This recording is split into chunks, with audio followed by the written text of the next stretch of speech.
bienvenue dans cette nouvelle vidéo. Je suis très heureuse de vous retrouver en ce beau dimanche. Que vous soyez en vacances, au travail, dans les transports, en train de faire la cuisine, je ne sais pas où est-ce que vous regardez cette vidéo.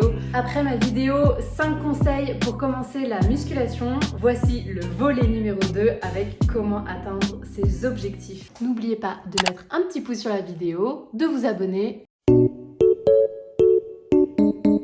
Mon premier tips, ce serait de se fixer un objectif atteignable. C'est-à-dire que par exemple, tu prends comme cas de figure quelqu'un qui voudrait ressembler à une personne qu'elle admire beaucoup.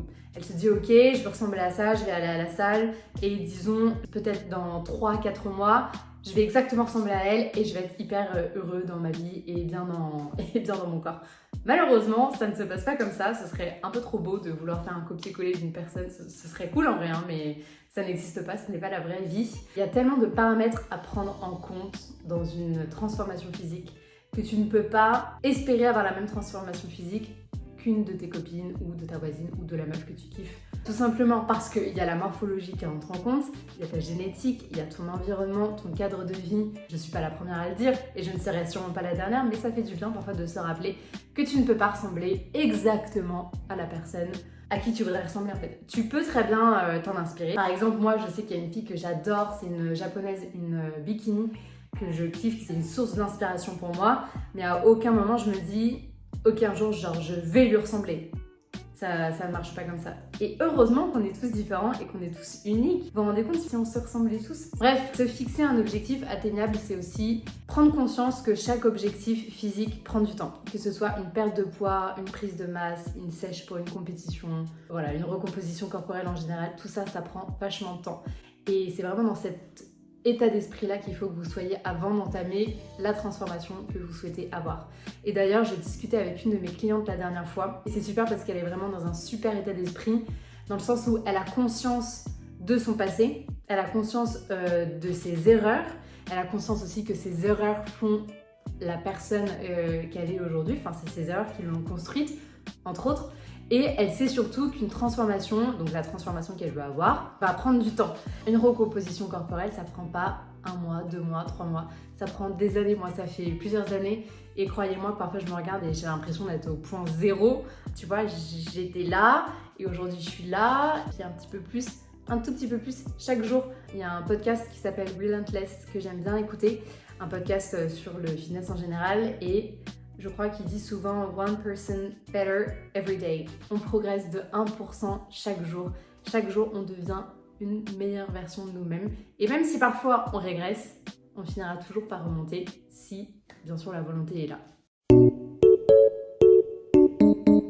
Le deuxième tip, c'est tout simplement de se faire aider par un coach. Parce qu'une fois de plus, je le répète, c'est son métier. Croyez-moi que vous aurez des changements beaucoup plus rapidement en étant aidé par quelqu'un plutôt que de le faire soi-même. Alors bien sûr tu peux le faire toi-même et c'est aussi parfois que ça peut être dangereux parce qu'il y a des gens qui ne sont pas coachs et qui aiguillent d'autres personnes. Et une fois j'ai eu le cas d'une amie qui a fait une sèche directement à 1400 calories. C'est-à-dire que pour faire une sèche ou un déficit calorique, voilà, il faut passer par palier, doucement, tranquillement, et elle est passée directement en fait à 1400 calories. Donc en fait il y a des trucs comme ça, parfois je me dis oh là là, mais en fait tu n'es pas coach, donc pourquoi tu donnes des conseils? En fait faut arrêter de prendre des conseils d'un ami, soi-disant parce qu'il fait du sport. N'écoutez pas n'importe qui, s'il vous plaît.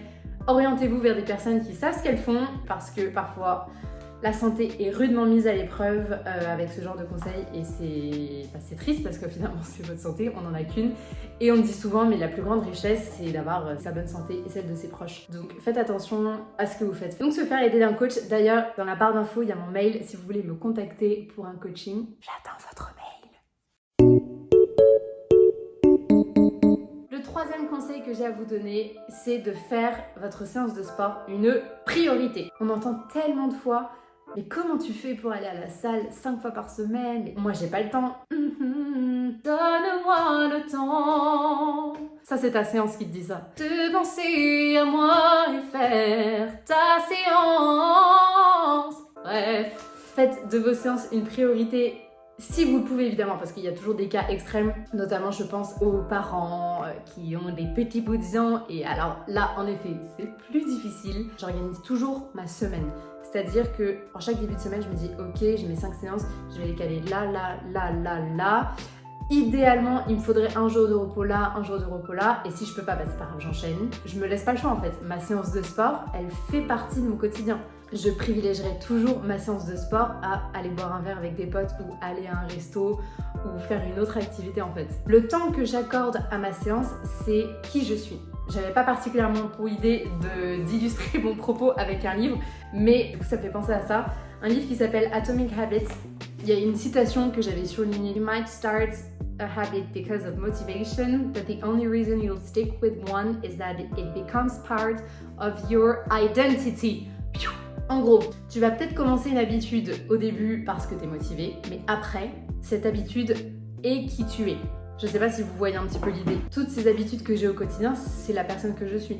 J'ai pas envie d'être une personne qui ne met pas le sport en priorité dans sa vie. J'ai pas envie d'être une personne qui décide que d'aller boire un verre, c'est mieux que d'aller faire sa séance lower ou son cardio. J'ai envie d'être une personne bien dans mon corps. J'ai envie d'être une personne en bonne santé. J'ai envie d'être une personne déterminée. Et pour ça, je mets mes séances de sport en priorité dans mon emploi du temps au quotidien. Évidemment, c'est jamais noir ou blanc, tu vois, il y a toujours des circonstances qui font que parfois tu pourras pas y aller 80% du temps, voire 90% du temps. Je ne me laisse pas le choix, en fait, c'est comme ça, j'y vais. Quitte à se réveiller super tôt le matin pour faire ta séance ou à y aller tard le soir, à un moment, il faut choisir aussi. Il faut choisir ce que tu veux. Est-ce que tu préfères dormir, faire ta grasse mat, ou alors est-ce que tu préfères progresser d'1% tous les jours ou stagner? Moi, je dis, la vie est courte. J'adore les expériences, j'adore progresser, j'adore l'évolution et je pense que si vous regardez cette vidéo, c'est que vous aussi, donc vous savez ce qu'il vous reste à faire. Mon quatrième tips, il va être un petit peu plus pratique puisque c'est simplement de prendre ses affaires avec soi la journée pour enchaîner par exemple ton lieu de travail et ta salle de sport. En fait, c'est juste de pas repasser chez toi. Perso, je sais que si je repasse chez moi, je vais pas avoir la motivation. Je risque d'un petit peu trop écouter ma tête qui me dit le canapé il est cool là. Soit je risque de ne pas y aller et du coup je vais être énervée contre moi-même après, ou alors je vais y aller mais genre vraiment ça va être horrible, je vais traîner des pieds, etc. Alors que si j'ai tout de suite mes affaires avec moi, et ben je me pose pas de questions, bim, je vais à la salle et ensuite je rentre chez moi et tout est fait. Et enfin, mon dernier conseil, ça va être d'allier sport et alimentation. Surtout quand on débute, je trouve, on l'a déjà entendu, mais on n'a pas vraiment conscience à quel point le sport et l'alimentation sont liés. Quand j'ai commencé le sport, je ne savais pas du tout comment m'alimenter. J'avais aucune connaissance en nutrition, je savais pas ce que c'était que les macros, enfin bref, je connaissais rien. J'avais des crises d'hyperphagie comme beaucoup d'entre nous malheureusement. Et quand j'ai fait du sport, mon intérêt pour le sport, notamment la musculation, a commencé à grandir. Et c'est surtout que je trouve que quand tu fais une séance de sport, t'as pas envie après de gâcher tes efforts. Enfin c'est comme ça que je le vois en tout cas.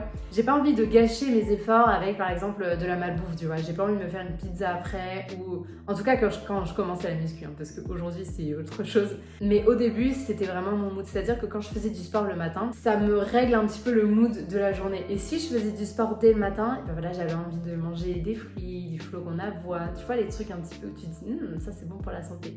Donc voilà, allier sport et alimentation, c'est la clé pour moi. J'espère que ces petits conseils vous auront plu, n'hésitez pas à me donner les vôtres en commentaire et j'y répondrai avec plaisir. On se voit dimanche prochain pour une prochaine vidéo et en attendant, je vous fais des gros bisous. And remember, good vibes only.